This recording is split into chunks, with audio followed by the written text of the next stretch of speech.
नमस्कार फ्रेंड्स, स्वागत है आप लोगों का इस चैनल में। और आज जो है हम लोग बात करेंगे आरबीआई के न्यू डीएमटी रूल्स के बारे में, ठीक है। और जिसमें मनी ट्रांसफ़र के बारे में जो भी चेंजेस आए गए हैं इस वीडियो के अंदर हम लोग बात करेंगे। पूरा एक्सप्लेनेशन उसके बारे में सीखेंगे, कैसे काम करता था, कैसे काम करेगा, ठीक है, उसके बारे में हम सीखेंगे। तो आरबीआई ने डोमेस्टिक मनी ट्रांसफ़र की पूरी पॉलिसी को चेंज कर दिया है। जो पहले पॉलिसी जो चल रही थी वो 2011 के स्ट्रक्चर पे चल रही थी, ठीक है। लेकिन अब जो पॉलिसी है ये अब 2024 में लगभग इतने साल बाद इसका चेंज है। तो पहले मैं बात करता हूँ कि कैसे कौन कौन से मार्केट में पोर्टल्स अवेलेबल है। इनमें से हो सकता है आप लोग यूज़ करते हो। जैसे आप लोग सीएससी भाई जो है हमारे, वो डीजीपे लाइट और डीजीपे का यूज़ करते हैं, ठीक है। और मनी ट्रांसफ़र के लिए हालांकि इसकी सर्विस को उन्हीं को ज़्यादा पता है, ठीक है। मैं इसके लिए रेफ़र आपको नहीं करता। दूसरे जो मार्केट पोर्टल है, सबसे बड़ा जो यहाँ पे चलता है एयरटेल पेमेंट बैंक का पोर्टल, अधिकतर आप लोगों को मिल जाएगा मार्केट में। फिर उसके बाद तीसरे नंबर पे आता है फिनो पेमेंट बैंक का पोर्टल, ठीक है, जो बैंक की सर्विस भी प्रोवाइड करता है साथ में और मनी ट्रांसफ़र के लिए भी यूज़ किया जाता है। फिर हमारा आता है स्पाइस मनी का पोर्टल, जो इस मामले में सबसे आगे चलता है। पोर्टल्स के मामले में बैंकिंग भी सर्विस प्रोवाइड करता है, ठीक है। और मोबी सफ़र पोर्टल भी इसके अंदर शामिल है। तो लगभग ये जितने भी पोर्टल्स हैं, सारे के सारे पोर्टल हो, मनी ट्रांसफ़र वाले जितने भी सर्विस प्रोवाइडर्स हों, ये सारे के सारे इसी के अंदर कैटेगरी के अंदर आते हैं। तो पहले मैं बात करता हूँ कि कैसे आप पहले डीएमटी किया करते थे, ठीक है, और अब जो है उसके अंदर क्या चेंज आया है। तो पहले के डीएमटी प्रोसीजर के अंदर आपके पास कोई सेंडर मान लीजिए आता था, ठीक है, जो पैसे ट्रांसफ़र करना चाहता है, ठीक है। तो आप उसका सबसे पहले यहाँ पे मोबाइल नंबर एंटर करते थे। जैसे ही मोबाइल नंबर आप एंटर करते थे, कस्टमर के नंबर पे ओटीपी आ जाता था और ओटीपी आने के बाद आप ओटीपी को डाल के यहाँ पे बेनिफिशियरी का अकाउंट नंबर और आईएफएससी कोड एंटर करते थे, या फिर कभी कभी आप वेरीफाई के टाइम पे वो अपने आप ही वेरीफाई हो जाता था और अकाउंट नंबर यहाँ पे आप लोग ऐड कर देते थे, ठीक है। और जैसे ही आप लोग अकाउंट ऐड करते थे तो आपका ऑप्शन आता था वेरीफाई करना है कि नहीं करना। तो जब आप अधिकतर जो हमारे रिटेलर भाई हैं वो क्या करते थे कि कस्टमर का अकाउंट की कॉपी उनके पास है, तो बिल्कुल या चेक बुक उनके पास है, तो फ़ोन में आजकल आ जाता था। तो वहाँ से तो आप लोग डायरेक्ट उसको नंबर ऐड कर लेते थे और बिल्कुल सेम टू सेम लिखता था, तो वेरीफाई कर लेते थे, आप खुद ही वेरीफाई करते थे। लेकिन कुछ पोर्टल्स जो थे 3 रुपीज़ का चार्ज या 2 रुपीज़ का चार्ज या 4 रुपीज़ का चार्ज लगा के आप लोगों को बिल्कुल वेरीफाई करके देता था। नाम बिल्कुल सही आ जाता था, कस्टमर के नंबर पे 1 रुपये पहुँच जाता था किसी में, ठीक है। और वेरीफाई होने के बाद उसके बाद आपके पास सेंड मनी का ऑप्शन आ जाता था। आप कस्टमर से पेमेंट रिसीव करके, ठीक है, अपने चार्ज जोड़ के, ठीक है, यहाँ से आप लोग उसे पेमेंट को सक्सेसफुल कर देते थे। इस तरीके से पहले का प्रोसीजर चलता था और स्लिप निकल जाती थी और उसको आप जनरेट कर देते थे, ठीक है। और यहाँ पे जो चार्ज चलता था पहले जो हुआ करता था 1000 पे 10 रुपये हुआ करता था जो कटता था पोर्टल से। लेकिन धीरे धीरे आरबीआई ने पहले वाली गाइडलाइन लेके आई और वो 1000 पे 12 रुपये लगभग हो चुका है। तो 1.2% जो है अब रिटेलर का कटता है, ठीक है। तो उससे तो हम ज़्यादा ही परेशान थे, जो बढ़ गया था, चलो कोई बात नहीं। लेकिन अब जो न्यू प्रोसीजर है वो क्या क्या लेके आता है आप लोगों के लिए, उसके बारे में करते हैं। अब जैसे मान लीजिए आपके पास सेंटर पैसे डलवाने के लिए आता है, आप कस्टमर का फ़ोन नंबर डालेंगे, ठीक है।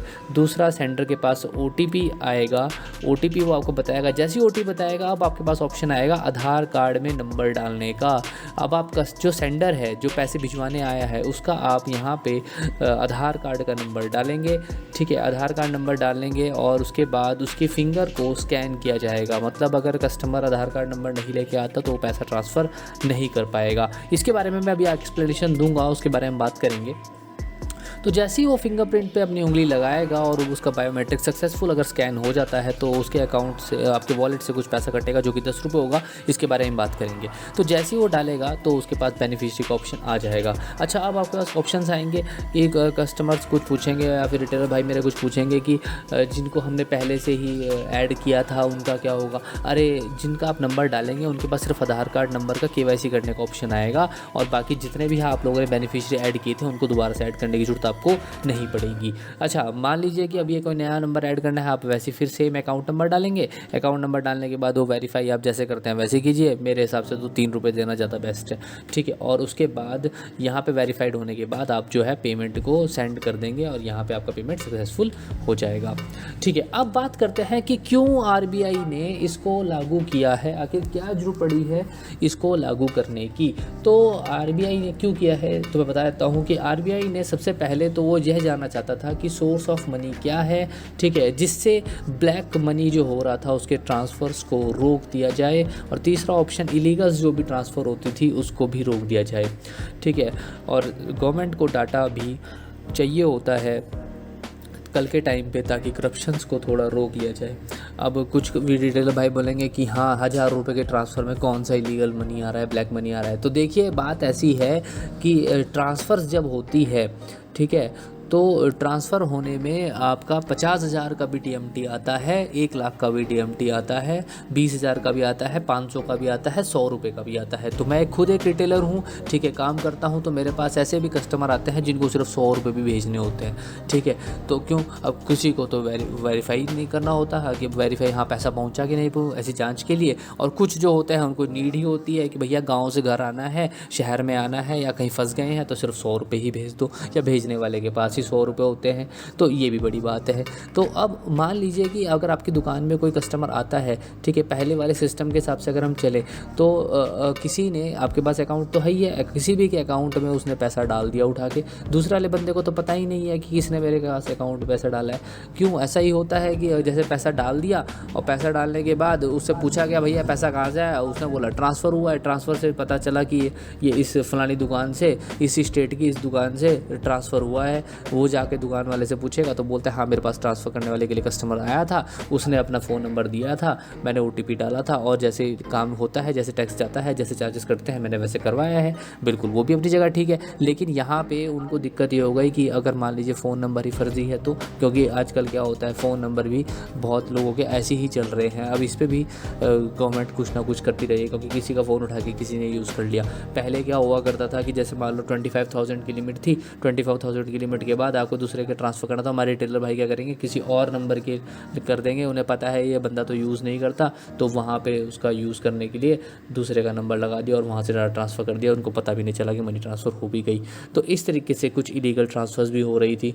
तो ये कुछ करने वाले तो अपने रिटेलर भाई ही हैं, क्योंकि आपको नहीं पता ना सामने वाला बंदा किसको लेके आया है, किसको नहीं लेके आया है, ठीक है, वो कैसा पैसे लेके आया है ये आपको मालूम है। कुछ लेबर लोग हैं जो ईमानदार हैं, तो लेकिन ये कहते हैं कि आटे के साथ जो है बना, अब गेहूँ के साथ जो हमारा घुन भी पिसता है तो अब पिसेंगे सारे के सारे, ठीक है। तो ये मैंने आपको बता दिया कि RBI ने इतना सख्ती नियम क्यों करा, ठीक है, ताकि करप्शन को रोका जाए। क्योंकि जब देश में पैसे की वैल्यू ज़्यादा हो जाएगी तो उस कंडीशन में डिमांड ज़्यादा हो जाएगी और हर चीज़ की वैल्यू भी बढ़ती चली जाएगी, इन्फ्लेशन क्रॉस हो जाएगा, ठीक है। और यहाँ पे अब धीरे धीरे क्यों चार्ज किया है उसके बारे में बताते हैं।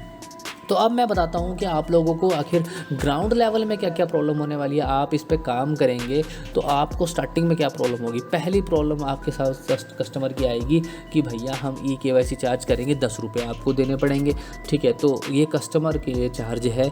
अब ये चार्ज क्यों लगाया है इसके बारे में बताऊँगा, और चार्ज होना चाहिए नहीं होना चाहिए ये आप लोगों की डिमांड के ऊपर है, ठीक है। वो आप अपनी अपनी आवाज़ जरूर करें, वीडियो को शेयर और लाइक करेंगे ताकि RBI तक पहुँच पाए तो शायद वो कुछ अपडेट भी कर पाएँ। तो पहली प्रॉब्लम जो हमारे रिटेलर भाइयों के साथ आएगी, हालांकि मैं यूज़ करना स्टार्ट किया हूँ, मैं 1 तारीख से ही DMT का बिज़नेस अपना स्टार्ट कर रखा था, ठीक है। काफ़ी कुछ पोर्टल्स है जिन्होंने अपनी ट्रांसफ़र्स को रोक दिया है, DMT को पूरी तरीके से स्टॉप कर दिया है, लेकिन कुछ पोर्टल्स हैं जो चल रहे हैं। जैसे मेरे पास फिनो बैंक का पोर्टल है तो वो अपना अभी तक काम सर्विस ढंग से दे रहा है। स्पाइस मनी हो गया, मैं यूज़ करता हूँ, बंद है। मोबी सफ़र चल रहा है, ठीक है। पे नियर बाई भी लगभग अब जो है चलना स्टार्ट हो चुका है। तो धीरे धीरे अपडेट आया है, हर कोई अपडेट करेगा। अभी दिवाली की छुट्टियां पड़ी हैं तो इस वजह से हो सकता है, क्योंकि देखिए वीडियो जो मैं बना रहा हूँ आज बना रहा हूँ ये 3 तारीख में, ठीक है। तो हो सकता है कि ट्यूसडे वेडनेसडे के बाद पूरा पोर्टल सभी के सभी पोर्टल ढंग से काम करना स्टार्ट हो जाए। तो बात करते हैं 10 रुपये के पर चार्ज की। यहाँ पे कस्टमर अगर मान लीजिए 100 रुपये ही ट्रांसफ़र करवाने आ गया, हो जाता है आजकल तो वैसे भी गूगल पे फ़ोन पे कर देते हैं हमारे रिटेलर भाई, नहीं करना चाहिए, ठीक है। इसके बारे में खैर मैं बाद में बात करूँगा, किसी और लेक्चर में इसके बारे में बताएंगे, किसी और वीडियो में बताएंगे।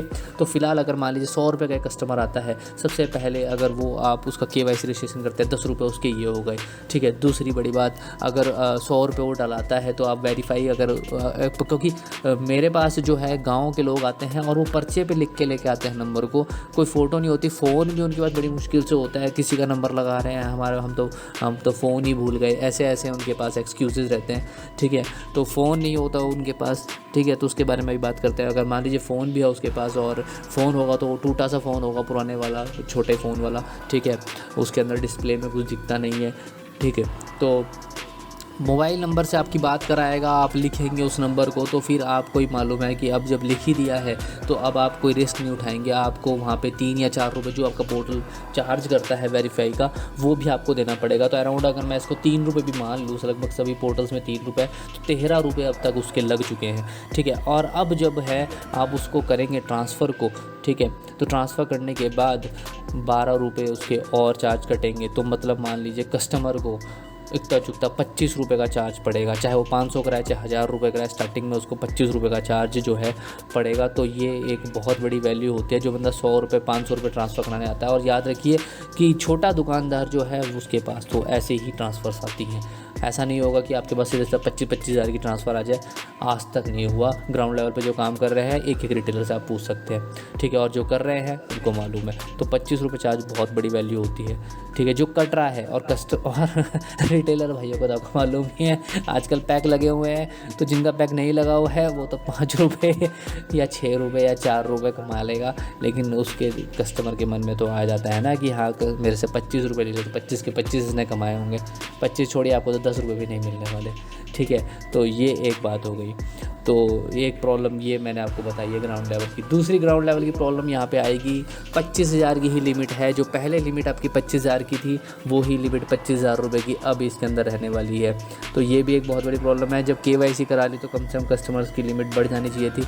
अब मान लीजिए आप एक पोर्टल यूज़ करते हैं, मैं फिनो का पोर्टल यूज़ करता हूँ, तो मैंने एक अगर कस्टमर की 25,000 की लिमिट लगा दी वहाँ पर, तो उसकी लिमिट 25,000 ही रहेगी। अगर मैं स्पाइस का यूज़ करता हूँ तो स्पाइस में एक मोबाइल नंबर पे, ठीक है, उसका एक आधार कार्ड लगा दिया तो उसकी लिमिट 25,000 ही आएगी। अगर DMT कराने के लिए मान लो 50,000 रुपये लेके आ जाता है सपोज़, ठीक है, अगर वो 50,000 रुपये लेके आ जाता है तो उस केस के अंदर आप एक मोबाइल नंबर पे एक आधार कार्ड ही लगा पाएंगे। 25,000 की लिमिट जैसे ही क्रॉस हो जाएगी फिर आप यहाँ पे 50,000 लगाना स्टार्ट करेंगे। आप सोचेंगे कि चलो मैं दूसरे मोबाइल नंबर पे इसकी दोबारा KYC कर देता हूँ, तो उस पोर्टेबल पे वो पॉसिबल नहीं हो पाएगा, आप ट्रांसफ़र इसको नहीं कर पाएंगे एक मोबाइल नंबर एक आधार कार्ड पे।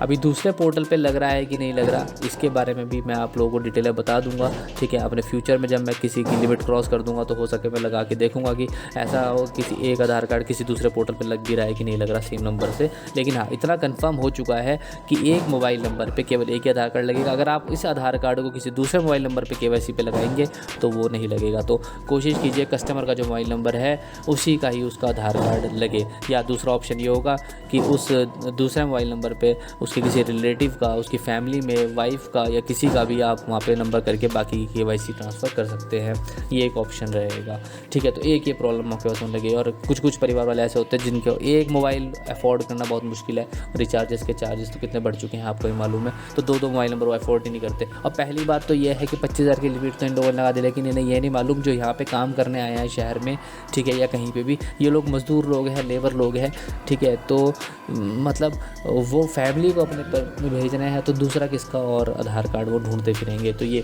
खुद का भी आधार कार्ड नहीं रखते, मैं बता रहा हूँ, फ़ोन में फ़ोटो खींच के रखते हैं। तो ये भी एक बड़ी प्रॉब्लम है, ठीक है। चौथी जो प्रॉब्लम आने वाली है वो मैं आपको बता देता हूँ। सबसे बड़ी प्रॉब्लम फिंगरप्रिंट नॉट मैच्ड वाली प्रॉब्लम सबसे बड़ी आने वाली है यहाँ पे, ठीक है, जो मैं फेस कर रहा हूँ लगभग 2 दिनों से। तो फिंगरप्रिंट नॉट मैच का मतलब यह है कि आपके पास कस्टमर आता है, लेबरों की उंगलियाँ कैसी होती है, ठीक है। तो सोचने वाली बात है, लेबर वाले आते हैं पैसे डालने के लिए, उनकी उंगलियों की हालत बहुत ज़्यादा बुरी होती है, मैं सही बता रहा हूँ, ठीक है। 10-10 20-20 बार उनकी उंगलियाँ लगाते हैं, ठीक है। फिनो के अंदर मैं खास कर आपको बताता हूँ, फिनो के अंदर सबसे बड़ी प्रॉब्लम ये है कि आप 3 बार उंगलियाँ लगाएंगे, चौथी बार वो बोल देगा आप अगले दिन ट्राई कीजिए, नहीं तो वो नहीं लगेगा। तो फिनो वालों को मेरी डायरेक्ट सीधा बात है कि अगर आपने KYC का ऑप्शन कराया तो वहाँ पर KYC वाले सुविधा के अकाउंट की बात नहीं कर रहा हूँ, KYC वाले ऑप्शन पर कम से कम 3 वाला तो सिस्टम हटा दीजिए, ठीक है। क्योंकि अगर मान लीजिए कस्टमर का नहीं आता और 10 उंगलियाँ कम से कम 10 चांस तो दो उसको, ठीक है। तो ये बड़ी बात है। तो यहाँ पे फिंगर मैच नहीं हो रही है लेबर्स की, ठीक है। और फिंगर में अब और ऑप्शंस भी ऐड करने चाहिए, उसके बारे में बात करूँगा। तो सबसे बड़ी प्रॉब्लम जो मेरे साथ आई है अभी तक, लेबर की फिंगर ही नहीं आती। पहला कस्टमर स्टार्टिंग में है, नया है, अभी लोगों को पता चल जाएगा कि आधार कार्ड भी लेके जाना है, नंबर भी लेके जाना है, पता हो जाएगा, लेकिन फिंगर का क्या करें, ठीक है। क्यों? क्योंकि जिन लोगों, पहली बात तो है ये इन लोगों ने उस समय के आधार कार्ड बनाए हैं, अपडेट ही नहीं करे, चलो हमने इनको अपडेट करने की भी सलाह दे दी। लेकिन दूसरी बात है कुछ लोग अपडेट करके आ रखे हैं, घर पे होता था, लेकिन अब उनकी ईंटें उठा के उनकी उंगलियां घिसी पड़ी हैं, ठीक है। अब उनकी उंगलियां आने को राजी नहीं है। तो ये भी आप लोगों के पास एक बहुत बड़ी प्रॉब्लम आने वाली है, तो इसके बारे में भी बात करेंगे। तो अब बात करते हैं कि ये लेबर लोगों का सॉल्यूशन कैसे होने वाला है। ठीक है, ये हर किसी के बस की बात नहीं है। ठीक है, तो धीरे धीरे शायद अपग्रेड हो जाए, या फिर ये लोग अपनी उंगलियां अपडेट करा लें, एक काम करेंगे या अपडेट करा लेंगे। ठीक है, दूसरा यहाँ पे ये जो प्रोसेस है वो बहुत ज़्यादा टाइम टेकन प्रोसेस है। मैं आपको बता दूँ, ये जो प्रोसेस है बहुत ज़्यादा टाइम टेकन करता है। मैं लगभग मेरा 2-2.5 लाख का ट्रांसफ़र रहता है, लेकिन यहाँ पे मैं बहुत ज़्यादा इस चीज़ से इरिटेट हो गया था कि मान लो जी 5-5, 6-6 मिनट, 7-7 मिनट मेरे कस्टमर पे लगा रहा हूँ, कस्टमर की उंगलियाँ आ ही नहीं रही हैं। ठीक है, वो किसी के पास OTP फ़ोन नहीं है, किसी के पास फ़ोन है तो किसी के पास आधार कार्ड नहीं है।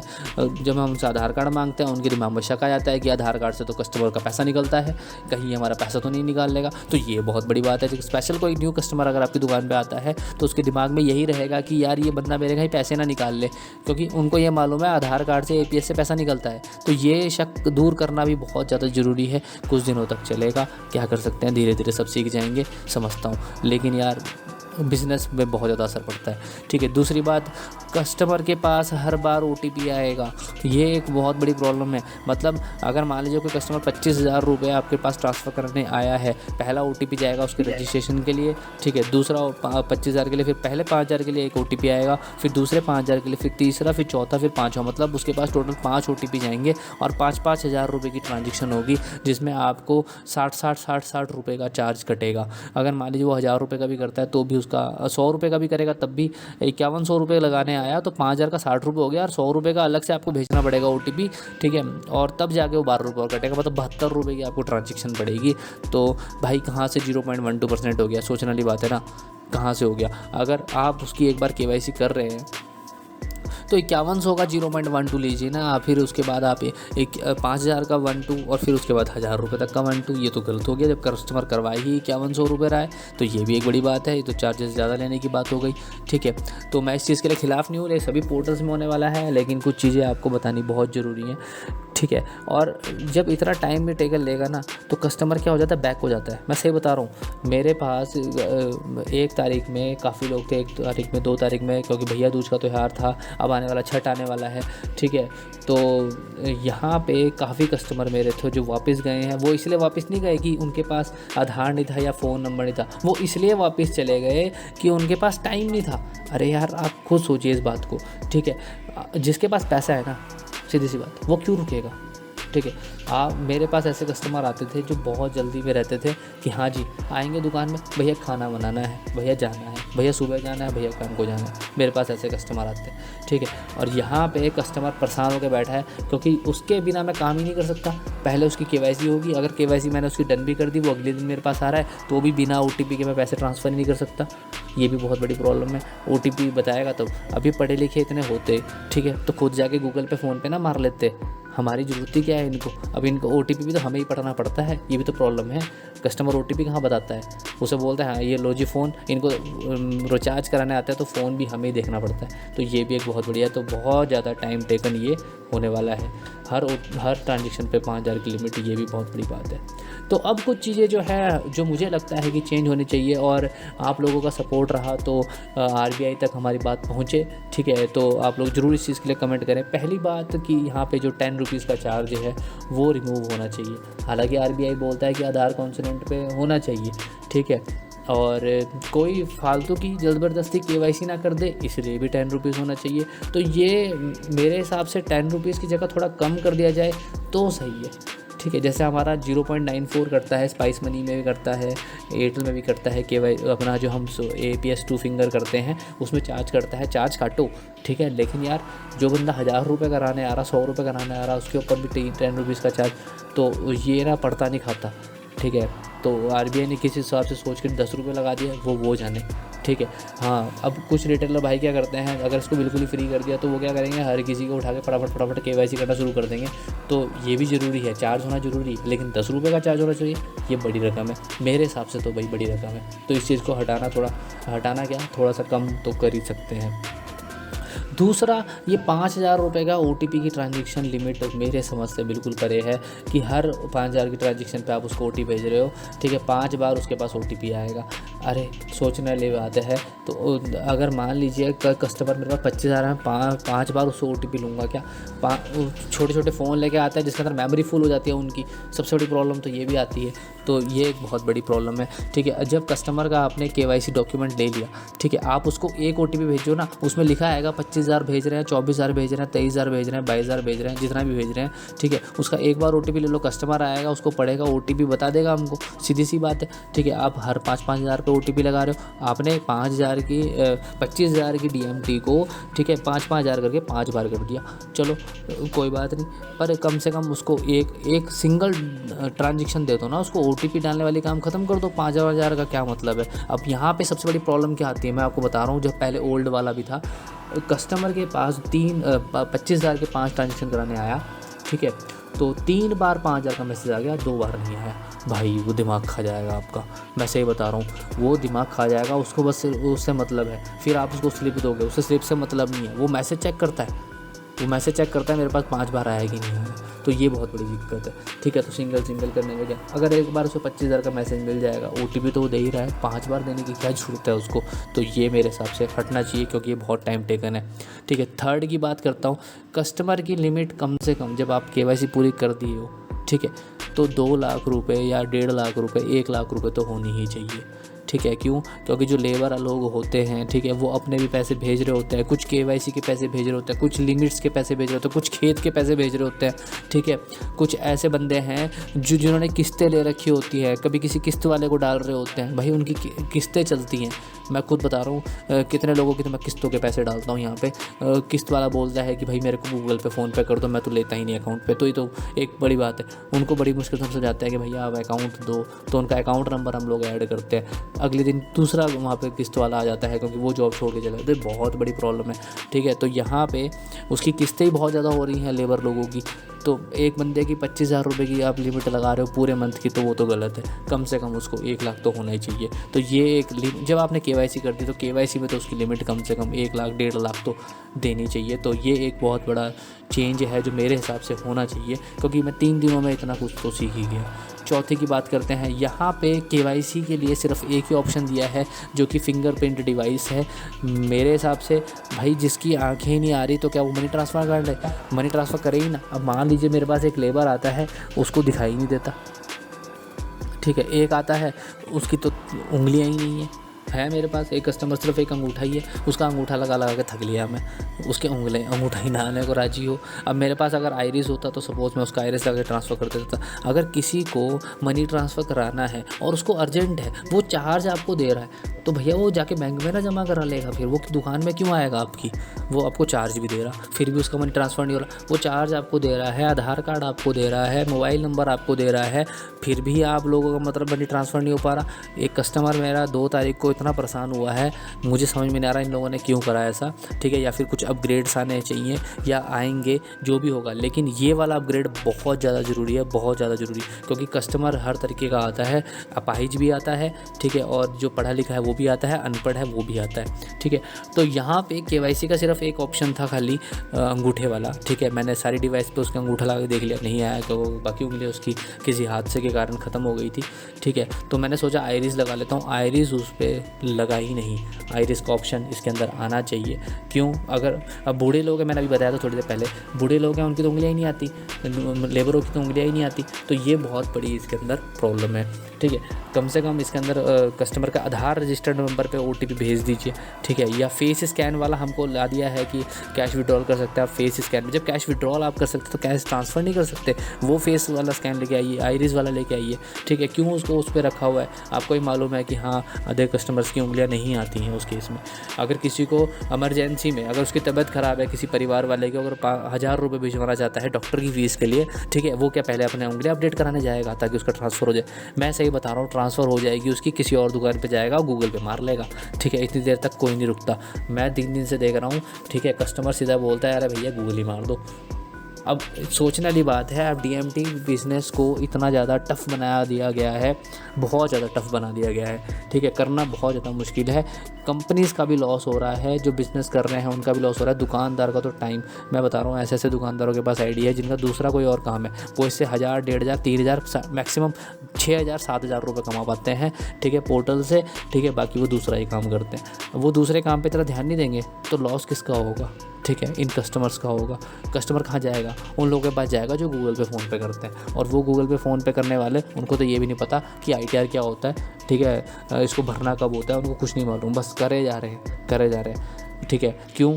10 रुपये 5 रुपये कमाने के चक्कर में। तो मैं उन लोगों को, एडिटर्स को भी एडवाइस देना चाहूँगा, भाई गूगल पे फ़ोन पे मत कीजिए, ईमानदारी वाला आपके पास पोर्टल दिया गया है, उसका यूज़ कीजिए, ठीक है, 2 रुपये कम बचेंगे, लेकिन तरीका यही सही है, ईमानदारी से टैक्स भी दीजिए। तो इस चीज़ के लिए गूगल पे फ़ोन पे के खिलाफ तो मैं भी हूँ, ठीक है। तो अब उम्मीद है कि आप लोगों को मेरी बात पहुँची होगी, समझ में आई होगी। अगर आपको वीडियो पसंद आया है तो सब्सक्राइब, लाइक, शेयर, कमेंट जरूर कीजिए। आप कौन सा पोर्टल यूज़ कर रहे हैं कमेंट में ज़रूर मुझे बताइए, ठीक है। आज वीडियो को देखने के लिए आप लोगों का बहुत बहुत धन्यवाद, और उम्मीद यह है कि आप इसे शेयर जरूर करिए ताकि RBI तक जो ग्राउंड लेवल की प्रॉब्लम्स है वो पहुँच पाएँ, ठीक है। मिलेंगे आप लोगों से किसी नेक्स्ट वीडियो में, कुछ और चीज़ें मैं लेके आऊँगा। मूवी सफ़र को किस तरीके से मैंने यूज़ कर लिया है उसके ऊपर वीडियो पे मैं काम कर रहा हूँ, वो भी आप लोगों के लिए जल्दी ही शेयर कर दूँगा, ठीक है। नए अपडेट्स के लिए हमारे चैनल को सब्सक्राइब जरूर कीजिए, क्योंकि हमारा काम सिर्फ पढ़ाने का नहीं है, हमारा काम है जग से रिलेटेड चीज़ें आप लोगों को बताने का। मिलते हैं नेक्स्ट वीडियो में।